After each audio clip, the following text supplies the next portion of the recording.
Chapter 22 उड़ान। डेमेट्री हमें खुशनुमा भव्य रिसेप्शन एरिया में छोड़कर चली गई, जहां महिला गियाना अभी भी पॉलिश काउंटर के पीछे अपनी पोस्ट पर बैठी थी। छिपे हुए स्पीकर से चमकीला, हानिरहित संगीत बज रहा था। उन्होंने हमें चेतावनी देते हुए कहा, अंधेरा होने तक मत जाना। एडवर्ड ने सिर हिलाया और डेमेट्री जल्दी से चली गई। जियाना को इस आदान प्रदान से बिल्कुल भी आश्चर्य नहीं हुआ, यद्यपि उसने एडवर्ड के उधार लिए गए लबादे को चतुराई से देखा। क्या तुम ठीक हो? एडवर्ड ने धीमी आवाज में पूछा, इतनी धीमी आवाज में कि महिला सुन न सके। उसकी आवाज इतनी कठोर थी कि मखमली आवाज चिंता से कठोर हो सकती है। मैंने कल्पना की कि हम अभी भी अपनी स्थिति से तनाव में हैं। बेहतर होगा कि आप उसे गिरने से पहले बैठा दें, एलिस ने कहा। वो टुकड़े टुकड़े हो जाएगी। तभी मुझे एहसास हुआ कि मैं कांप रहा था, बहुत जोर से कांप रहा था। मेरा पूरा शरीर हिल रहा था, जब तक कि मेरे दांत किटकिटाने नहीं लगे और मेरे आसपास का कमरा हिलने लगा और मेरी आंखों में धुंधलापन आ गया। एक पल के लिए मैंने सोचा कि क्या जेकब को वेयरवुल्फ में विस्फोट होने से ठीक पहले ऐसा ही महसूस हुआ होगा। मैंने एक ऐसी आवाज़ सुनी जिसका कोई मतलब नहीं था, जो अन्यथा खुशनुमा बैकग्राउंड म्यूजिक का एक अजीब, तेज प्रतिरूप थी। कंपन से विचलित होकर मैं यह नहीं बता सका कि यह कहाँ से आ रही थी। शश बेला, शश, एडवर्ड ने कहा और मुझे डेस्क पर बैठे जिज्ञासु इंसान से सबसे दूर सोफे पर खींच लिया। मुझे लगता है कि वो उन्मादग्रस्त हो गई है। शायद तुम्हें उसे थप्पड़ मार देना चाहिए, एलिस ने सुझाव दिया। एडवर्ड ने उसकी ओर एक उन्मत्त नज़र डाली। फिर मुझे समझ में आया, ओह, ये शोर मैं ही था। चीरने की आवाज़ मेरी छाती से आ रही सिसकियां थीं। यही मुझे हिला रहा था। सब ठीक है, तुम सुरक्षित हो, सब ठीक है, वह बार बार यही कहता रहा। उसने मुझे अपनी गोद में खींच लिया और मुझे अपनी ठंडी त्वचा से बचाने के लिए मेरे चारों ओर मोटा ऊनी लबादा लपेट दिया। मुझे पता था कि इस तरह से प्रतिक्रिया करना बेवकूफ़ी थी। कौन जानता था कि मुझे उसकी जाति को देखने के लिए कितना समय मिला। वह बच गया था और मैं बच गया था, और वह जैसे ही हम मुक्त होते मुझे छोड़ सकता था। मेरी आंखों में आंसू इतने भर गए कि मैं उसकी विशेषताओं को स्पष्ट रूप से नहीं देख सका। ये बेकार की पागलपन थी। लेकिन मेरी आंखों के पीछे, जहां आंसू उस छवि को धो नहीं पाए, मैं अभी भी मालालिए उस छोटी सी महिला का घबराया हुआ चेहरा देख सकता था। वे सभी लोग, मैंने रोते हुए कहा। मुझे पता है, वो फुसफुसाया। ये बहुत भयानक है। हाँ, ये सच है। काश तुम्हें ये सब न देखना पड़ता। मैंने अपना सिर उसकी ठंडी छाती पर टिका दिया और अपनी आंखें पोंछने के लिए उसके मोटे लबादे का इस्तेमाल किया। मैंने कुछ गहरी सांसें ली और खुद को शांत करने की कोशिश की। क्या मैं तुम्हारे लिए कुछ ला सकती हूँ? एक आवाज़ ने विनम्रता से पूछा। ये गियाना थी, जो एडवर्ड के कंधे पर झुकी हुई थी और उसकी नज़र चिंतित और फिर भी पेशेवर और एक ही समय में अलग-थलग थी। उसे इस बात से कोई परेशानी नहीं थी कि उसका चेहरा एक शत्रुतापूर्ण पिशाच से कुछ इंच की दूरी पर था। वह या तो पूरी तरह से बेखबर थी, या अपने काम में बहुत अच्छी थी। नहीं, एडवर्ड ने ठंडे स्वर में उत्तर दिया। उसने सिर हिलाया, मेरी ओर देखकर मुस्कुराई और फिर गायब हो गई। मैंने तब तक इंतजार किया जब तक कि वह सुनने की सीमा से बाहर नहीं हो गई। क्या उसे पता है कि यहाँ क्या हो रहा है? मैंने पूछा। मेरी आवाज़ धीमी और कर्कश थी। मैं खुद पर नियंत्रण पा रहा था, मेरी सांसें सामान्य हो रही थीं। हाँ, वो सब कुछ जानती है, एडवर्ड ने मुझसे कहा। क्या वह जानती है कि वे किसी दिन उसे मार डालेंगे? उन्होंने कहा, वह जानती है कि यह एक संभावना है। इससे मुझे आश्चर्य हुआ। एडवर्ड के चेहरे पर भाव समझ पाना मुश्किल था। उसे उम्मीद है कि वे उसे रखने का फैसला करेंगे। मुझे लगा जैसे मेरे चेहरे से खून बह रहा है। वह उनमें से एक बनना चाहती है। उसने एक बार सिर हिलाया, उसकी नज़र मेरे चेहरे पर गड़ी थी और वह मेरी प्रतिक्रिया देख रहा था। मैं कांप उठा। वह ऐसा कैसे चाह सकती है? मैंने फुसफुसाते हुए कहा, वास्तव में उत्तर की तलाश करने के बजाय खुद से ही। वह उन लोगों को उस घिनौने कमरे में जाते हुए कैसे देख सकती है और उसका हिस्सा बनना चाहती है। एडवर्ड ने कोई जवाब नहीं दिया। मैंने जो कुछ कहा था उसके जवाब में उसका चेहरा मुड़ गया था। जब मैं उसके अति सुंदर चेहरे को देख रही थी और परिवर्तन को समझने की कोशिश कर रही थी, तो अचानक मुझे लगा कि मैं सचमुच यही हूँ, एडवर्ड की बाहों में, चाहे क्षण भर के लिए ही सही, और हम इस समय मारे जाने वाले नहीं थे। ओह एडवर्ड, मैंने रोते हुए कहा और मैं फिर से रो पड़ा। ये बहुत ही मूर्खतापूर्ण प्रतिक्रिया थी। आंसू इतने मोटे थे कि मैं उसका चेहरा फिर से नहीं देख सकता था, और यह अक्षम्य था। मेरे पास निश्चित रूप से सूर्यास्त तक का समय था, फिर से एक परी कथा की तरह, समय सीमा के साथ जिसने जादू को समाप्त कर दिया। क्या हुआ? उन्होंने पूछा, अभी भी चिंतित, मेरी पीठ को हल्के थपथपाते हुए। मैंने अपनी बाहें उसकी गर्दन के चारों ओर लपेट ली। वह इससे बुरा क्या कर सकता था? बस मुझे दूर धकेल दिया और खुद को उसके और करीब कर लिया। क्या इस समय खुश रहना मेरे लिए वाकई बीमार करने वाला है? मैंने पूछा। मेरी आवाज़ 2 बार टूटी। उसने मुझे दूर नहीं धकेला। उसने मुझे अपनी बर्फीली छाती से कसकर पकड़ लिया, इतना कसकर कि सांस लेना मुश्किल हो गया, भले ही मेरे फेफड़े सुरक्षित थे। मैं ठीक से जानता हूँ कि तुम्हारा क्या मतलब है, उसने फुसफुसाते हुए कहा। लेकिन हमारे पास खुश रहने के बहुत से कारण हैं। एक तो ये कि हम जीवित हैं। हाँ, मैंने सहमति जताई। यह अच्छी बात है। और साथ में, उसने सांस ली। उसकी सांस इतनी मीठी थी कि मेरा सिर घूमने लगा। मैंने बस सिर हिला दिया, ये सोचकर कि वह इस बात पर उतना जोर नहीं देता जितना मैं देता हूँ। और किस्मत अच्छी रही तो हम कल भी जीवित रहेंगे। उम्मीद है, मैंने बेचैनी से कहा। परिदृश्य काफी अच्छा है, एलिस ने मुझे आश्वस्त किया। वह इतनी शांत थी कि मैं उसकी उपस्थिति को लगभग भूल ही गई थी। मैं 24 घंटे से भी कम समय में जैस्पर से मिलूंगी, उसने संतुष्ट स्वर में कहा।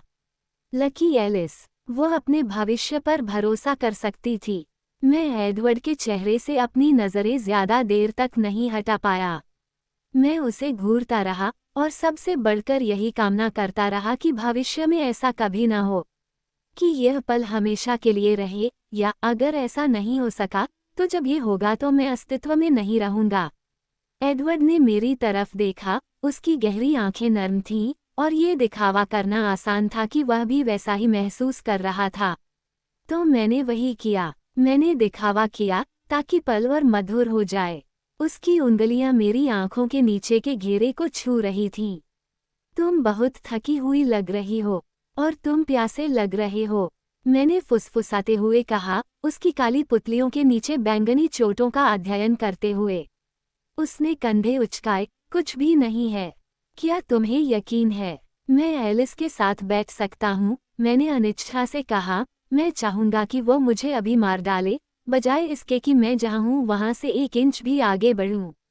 बेतुका मत बनो, उसने आह भरी, उसकी मीठी सांस मेरे चेहरे को छू रही थी। मैं अपने स्वभाव के इस पहलू पर अभी से बेहतर नियंत्रण में कभी नहीं रहा। मेरे मन में उसके लिए लाखों सवाल थे। उनमें से एक सवाल अब मेरे होठों पर भी आया, लेकिन मैंने अपनी जुबान पर काबू रखा। मैं इस पल को बर्बाद नहीं करना चाहता था, चाहे वह कितना भी अधूरा क्यों ना हो। इस कमरे में जिसने मुझे बीमार कर दिया, उस संभावित राक्षस की निगाहों के सामने, यहाँ उसकी बाहों में, ये कल्पना करना बहुत आसान था कि वह मुझे चाहता था। मैं अब उसके इरादों के बारे में नहीं सोचना चाहती थी कि क्या उसने मुझे शांत रखने के लिए ऐसा किया जबकि हम अभी भी खतरे में थे, या क्या वह सिर्फ हमारे होने के लिए दोषी महसूस कर रहा था और राहत महसूस कर रहा था कि वह मेरी मौत के लिए जिम्मेदार नहीं था। शायद अलग रहने का समय पर्याप्त था कि मैं उसे उस पल बोर नहीं कर रही थी। लेकिन इससे कोई फर्क नहीं पड़ता था। मैं दिखावा करके बहुत खुश थी।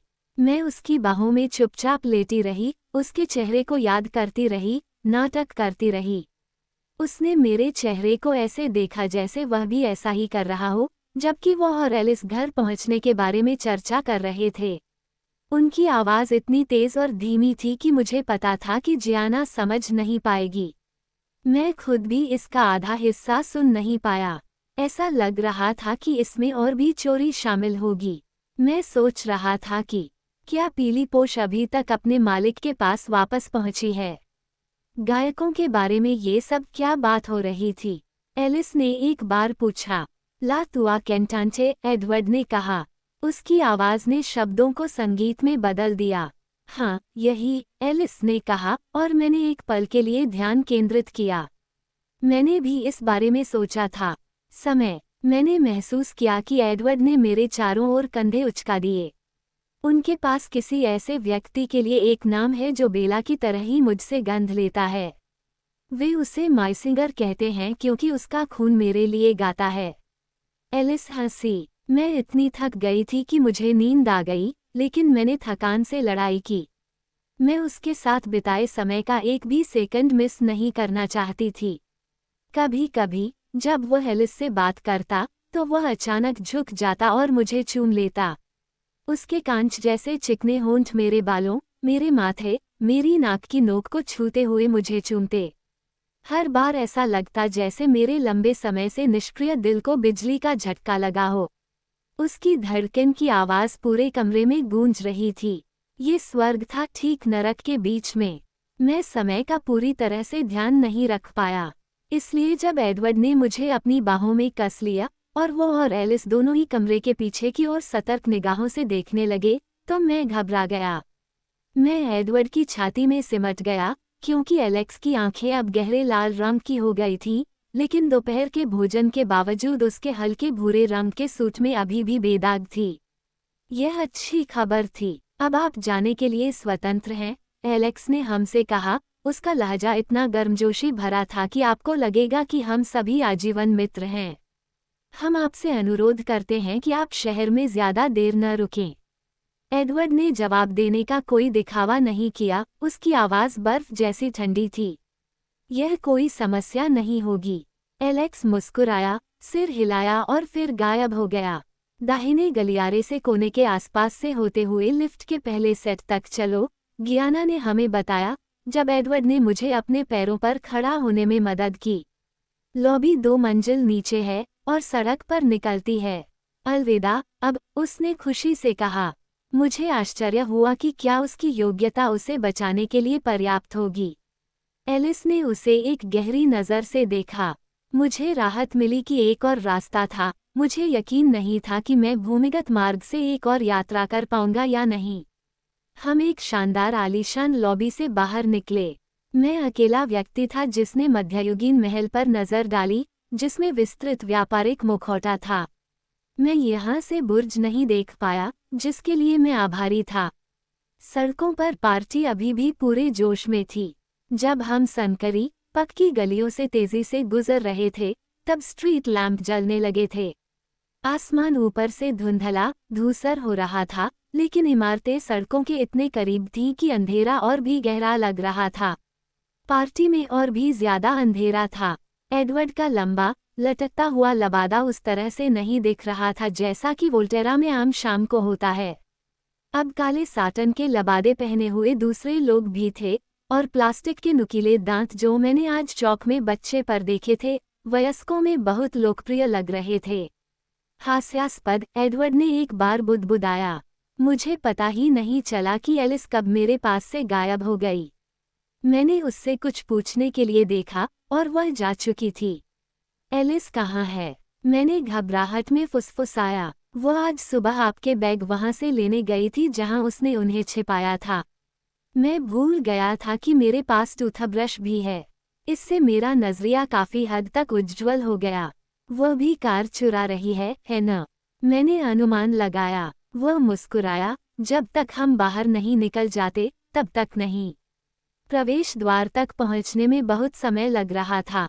एडवर्ड देख सकता था कि मैं थक चुकी थी। उसने अपनी बांह मेरी कमर पर लपेटी और चलते समय मेरे वजन का ज्यादातर हिस्सा अपने ऊपर ले लिया। मैं कांप उठा जब उसने मुझे अंधेरे पत्थर के मिहराब से खींचकर बाहर निकाला। ऊपर का विशाल, प्राचीन पोर्टिकुल इस पिंजरे के दरवाजे की तरह था, जो हम पर गिरने और हमें अंदर बंद करने की धमकी दे रहा था। वह मुझे एक अंधेरी कार की ओर ले गया, जो गेट के दाईं ओर छाया में इंजन चालू करके खड़ी थी। मुझे आश्चर्य हुआ कि वह गाड़ी चलाने पर जोर देने के बजाय मेरे साथ पीछे की सीट पर बैठ गया। एलिस ने माफी मांगी। मुझे माफ कर दो, उसने डैशबोर्ड की ओर इशारा करते हुए कहा। वहां चुनने के लिए ज्यादा कुछ नहीं था। ये ठीक है, एलिस। वह मुस्कुराया। वे सभी 9 एक टर्बो नहीं हो सकते। उसने आह भरी। मुझे शायद इनमें से एक को कानूनी तौर पर खरीदना पड़ेगा। ये शानदार था। मैं तुम्हें क्रिसमस पर एक लाऊंगा, एडवर्ड ने वादा किया। एलिस उसकी ओर मुस्कुराने लगी, जिससे मुझे चिंता हुई, क्योंकि वह उसी समय अंधेरे और घुमावदार पहाड़ी से तेजी से नीचे उतर रही थी। पीला, उसने उससे कहा। एडवर्ड ने मुझे अपनी बाहों में कसकर पकड़ रखा था। ग्रे लबादे के अंदर मैं गर्म और आरामदायक थी। आरामदायक से भी ज्यादा। अब तुम सो सकती हो, बेला, वो बुदबुदाया। ये खत्म हो गया है। मैं जानता था कि उसका आशय खतरे से था, प्राचीन शहर में दुर्स्वप्न से था, लेकिन फिर भी मुझे जवाब देने से पहले बहुत कठिनाई से निगलना पड़ा। मैं सोना नहीं चाहता। मैं थका नहीं हूँ। बस दूसरा हिस्सा झूठ था। मैं अपनी आंखें बंद करने वाला नहीं था। कार में डैशबोर्ड कंट्रोल की वजह से सिर्फ हल्की रोशनी थी, लेकिन इतनी थी कि मैं उसका चेहरा देख सकता था। उसने अपने होंठ मेरे कान के नीचे दबाए और प्रोत्साहित करते हुए कहा, कोशिश करो। मैंने अपना सिर हिला दिया। उसने आह भरते हुए कहा, तुम अभी भी उतने ही जिद्दी हो। मैं जिद्दी था। मैंने अपनी भारी पलकों से लड़ाई लड़ी, और मैं जीत गया। अंधेरी सड़क सबसे कठिन हिस्सा थी। फ्लोरेंस में हवाई अड्डे पर चमकदार रोशनी ने इसे आसान बना दिया, साथ ही मेरे दांतों को ब्रश करने और साफ कपड़े बदलने का मौका भी।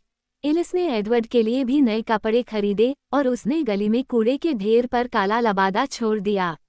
रोम की हवाई यात्रा इतनी छोटी थी कि थकान के कारण मुझे नीचे खींचने का कोई मौका नहीं था। मुझे पता था कि रोम से अटलांटा की उड़ान पूरी तरह से एक अलग मामला होगा, इसलिए मैंने फ्लाइट अटेंडेंट से पूछा कि क्या वह मेरे लिए कोक ला सकती है। बेला, एडवर्ड ने अप्रसन्नता से कहा। वह जानता था कि कैफीन के प्रति मेरी सहनशीलता कम है।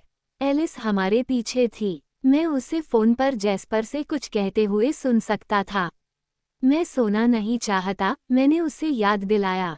मैंने उसे एक बहाना दिया जो विश्वसनीय था, क्योंकि यह सच था। अगर मैं अभी अपनी आंखें बंद कर लूंगा तो मैं ऐसी चीजें देखूंगा जो मैं नहीं देखना चाहता। मुझे बुरे सपने आएंगे। उसके बाद उसने मुझसे बहस नहीं की। ये बात करने का एक बहुत अच्छा समय होता। मुझे जो जवाब चाहिए थे, उन्हें पाने का जो मुझे चाहिए थे, लेकिन वास्तव में नहीं चाहिए थे। मैं पहले से ही इस बात के बारे में सोचकर निराश था कि मैं क्या सुन सकता हूँ। हमारे आगे टायरों का एक निर्बाध ब्लॉक था, और वो हवाई जहाज पर मुझसे बच नहीं सकता था। अच्छा, कम से कम आसानी से तो नहीं। एलिस के अलावा कोई भी हमें नहीं सुन सकता था। देर हो चुकी थी, और अधिकांश यात्री लाइटें बंद कर रहे थे और दबी आवाज में तकिए मांग रहे थे। बातचीत से मुझे थकावट से लड़ने में मदद मिली, लेकिन विपरीत रूप से मैंने सवालों की बाढ़ के कारण अपनी जीभ काट ली। मेरी तर्क वितर्क में शायद थकावट की वजह से खामियां थीं, लेकिन मुझे उम्मीद थी कि चर्चा को स्थगित करके मैं बाद में किसी समय उसके साथ कुछ और घंटे खरीद सकता हूँ, इसे किसी और रात के लिए शहराज़ादे शैली में आगे बढ़ा सकता हूँ। इसलिए मैं सोडा पीती रही और पलकें झपकाने की इच्छा को भी रोकती रही। एडवर्ड मुझे अपनी बाहों में थामे हुए पूरी तरह से संतुष्ट लग रहा था।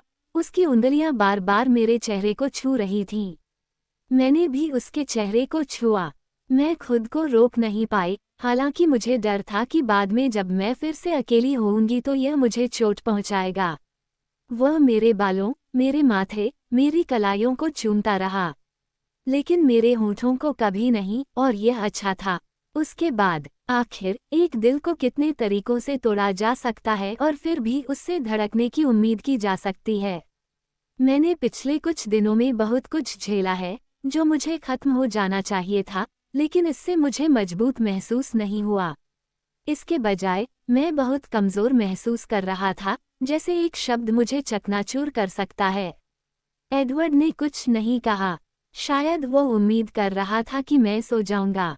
शायद उसके पास कहने को कुछ नहीं था। मैंने अपनी भारी पलकों के खिलाफ लड़ाई जीत ली। जब हम अटलांटा के हवाई अड्डे पर पहुंचे तो मैं जाग रहा था, और मैंने एडवर्ड के खिड़की बंद करने से पहले सिएटल के बादलों के ऊपर सूरज को उगते हुए भी देखा। मुझे खुद पर गर्व था। मैंने 1 मिनट भी नहीं गंवाया था। सी-टेक एयरपोर्ट पर हमारे लिए जो स्वागत समारोह आयोजित किया गया था, उससे न तो एलिस और न ही एडवर्ड हैरान थे, लेकिन इसने मुझे चौंका दिया। जेस्पर पहला व्यक्ति था जिसे मैंने देखा, ऐसा लग रहा था कि उसने मुझे बिल्कुल भी नहीं देखा। उसकी आंखें सिर्फ एलिस पर ही टिकी थीं। वह जल्दी से उसके पास चली गई, उन्होंने वहां मिलने वाले दूसरे जोड़ों की तरह गले नहीं लगाया। वे सिर्फ एक दूसरे के चेहरों को देखते रहे, फिर भी, किसी तरह, ये पल इतना निजी था कि मुझे अभी भी दूर देखने की ज़रूरत महसूस हुई।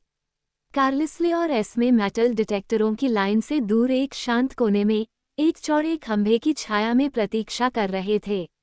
एस्मे ने मेरे पास आकर मुझे जोर से गले लगाया, लेकिन अजीब तरह से, क्योंकि एडवर्ड ने भी अपनी बाहें मेरे चारों ओर लपेट रखी थीं।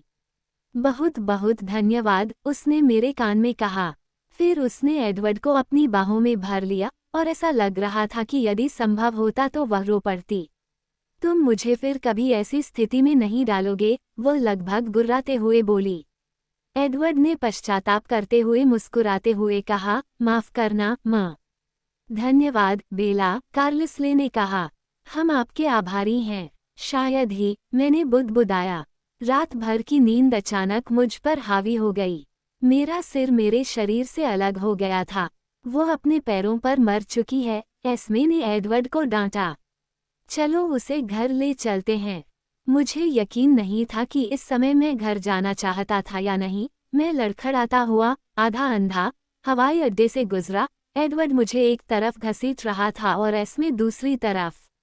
मुझे नहीं पता था कि एलिस और जेस्पर हमारे पीछे थे या नहीं, और मैं इतना थक गया था कि देख नहीं पाया। मुझे लगता है कि मैं लगभग सो रहा था, हालांकि मैं अभी भी चल रहा था, जब हम उनकी कार के पास पहुंचे। पार्किंग गराज की मंद रोशनी के नीचे काली सेडान के सहारे एमिट और रोजली को झुकते हुए देखकर मुझे कुछ राहत मिली। एडवर्ड सख्त हो गया। मत करो, एस्मे फुसफुसाया। उसे बहुत बुरा लग रहा है। उसे ऐसा करना चाहिए, एडवर्ड ने अपनी आवाज़ को धीमा रखने का कोई प्रयास किए बिना कहा। यह उसकी गलती नहीं है, मैंने कहा, मेरे शब्द थकान के कारण अस्पष्ट हो गए थे। उसे अपनी गलती सुधारने दो, एस्मे ने विनती की। हम एलिस और जेस्पर के साथ चलेंगे। एडवर्ड ने हमारा इंतजार कर रहे उस बेहद खूबसूरत गोरे पिशाच को घूर कर देखा। कृपया, एडवर्ड, मैंने कहा। मैं रोजली के साथ उससे ज्यादा नहीं घूमना चाहती थी, जितना कि वह चाहता था, लेकिन मैंने उसके परिवार में काफी विवाद पैदा कर दिया था। उसने आह भरी और मुझे कार की ओर खींच लिया। एमिट और रोजली बिना कुछ बोले आगे की सीट पर बैठ गए, जबकि एडवर्ड ने मुझे फिर से पीछे खींच लिया। मुझे पता था कि मैं अब अपनी पलकों से नहीं लड़ पाऊंगी, और मैंने हार मानकर अपना सिर उसकी छाती पर टिका दिया और उन्हें बंद कर दिया। मुझे लगा कि कार में जान आ गई है। एडवर्ड, रोसेली ने कहना शुरू किया। मुझे पता है। एडवर्ड का कठोर स्वर उदार नहीं था। बेला, रोसेली ने धीरे से पूछा। मेरी पलकें आश्चर्य से खुल गईं। ये पहली बार था जब उसने मुझसे सीधे बात की थी। हाँ, रोजली, मैंने झिझकते हुए पूछा। मुझे बहुत खेद है, बेला। मैं इस घटना के हर पहलू से दुखी हूँ और बहुत आभारी हूँ कि तुमने मेरे भाई को बचाने के लिए इतनी हिम्मत दिखाई। कृपया कहो कि तुम मुझे माफ कर दोगी।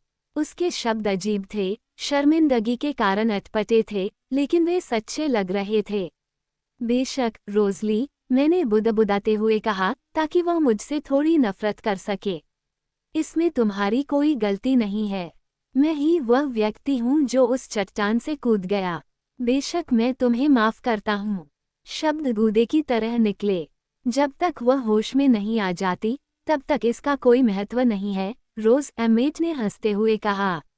मैं होश में हूँ, मैंने कहा, यह एक अस्पष्ट आह की तरह सुनाई दिया। उसे सोने दो, एडवर्ड ने जोर दिया, लेकिन उसकी आवाज़ थोड़ी गर्म थी। उस समय वहाँ शांति थी, सिवाय इंजन की हल्की सी आवाज़ के। मैं शायद सो गया था, क्योंकि कुछ सेकंड बाद ही दरवाज़ा खुला और एडवर्ड मुझे कार से बाहर ले जा रहा था। मेरी आंखें नहीं खुलीं। पहले तो मुझे लगा कि हम अभी भी एयरपोर्ट पर ही हैं। और फिर मैंने चार्ली को सुना। बेला, उसने कुछ दूरी से चिल्लाकर कहा। चार्ली, मैंने बुदबुदाते हुए कहा, अपनी स्तब्धता दूर करने की कोशिश करते हुए। शश, एडवर्ड फुसफुसाया, कोई बात नहीं, तुम घर पर हो और सुरक्षित हो। बस सो जाओ। मुझे विश्वास नहीं हो रहा कि तुम्हें यहाँ अपना चेहरा दिखाने की हिम्मत है। चार्ली एडवर्ड पर चिल्लाया, अब उसकी आवाज़ बहुत करीब आ गई थी। बस करो, पापा, मैंने कराहते हुए कहा। उन्होंने मेरी बात नहीं सुनी। उसके साथ क्या गलत है? चार्ली ने पूछा। वो बहुत थकी हुई है, चार्ली, एडवर्ड ने उसे धीरे से आश्वस्त किया। कृपया उसे आराम करने दें। मुझे मत बताओ कि क्या करना है। चार्ली चिल्लाया, उसे मुझे दे दो, अपने हाथ उससे हटाओ। एडवर्ड ने मुझे चार्ली के पास भेजने की कोशिश की, लेकिन मैं अपनी अडिग उंगलियों से उसे पकड़े रही।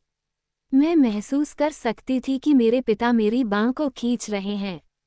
बस करो, पापा, मैंने और जोर से कहा। मैं अपनी पलकें पीछे खींचकर चार्ली को धुंधली आंखों से घूरने में कामयाब रहा। मुझसे नाराज हो जाओ। हम मेरे घर के सामने थे। सामने का दरवाज़ा खुला हुआ था। ऊपर बादल इतने घने थे कि दिन के समय का अंदाज़ा लगाना मुश्किल था। तुम शर्त लगाओ कि मैं हो जाऊंगा। चार्ली ने वादा किया। अंदर आओ। के मुझे नीचे उतारो, मैंने आह भरी। एडवर्ड ने मुझे अपने पैरों पर खड़ा कर दिया। मैं देख सकता था कि मैं सीधा खड़ा था, लेकिन मैं अपने पैरों को महसूस नहीं कर पा रहा था। मैं फिर भी आगे बढ़ता रहा, जब तक कि फुटपाथ मेरे चेहरे की ओर नहीं मुड़ गया। कंक्रीट से टकराने से पहले एडवर्ड की बाहों ने मुझे पकड़ लिया। बस मुझे उसे ऊपर ले जाने दो, एडवर्ड ने कहा। फिर मैं चला जाऊंगा। नहीं, मैंने घबराते हुए कहा। मुझे अभी तक अपने जवाब नहीं मिले थे। उसे कम से कम इतने समय तक तो रुकना ही था, है न? मैं ज्यादा दूर नहीं जाऊंगा, एडवर्ड ने वादा किया, मेरे कान में इतनी धीमी आवाज में फुसफुसाते हुए कि चार्ली को सुनने की कोई उम्मीद नहीं थी। मैंने चार्ली का जवाब नहीं सुना, लेकिन एडवर्ड घर के अंदर चला गया। मेरी खुली आंखें सिर्फ सीढ़ियों तक ही पहुंच पाईं। आखिरी चीज जो मैंने महसूस की, वह थी एडवर्ड के ठंडे हाथ जो मेरी उंगलियों को उसकी शर्ट से अलग कर रहे थे।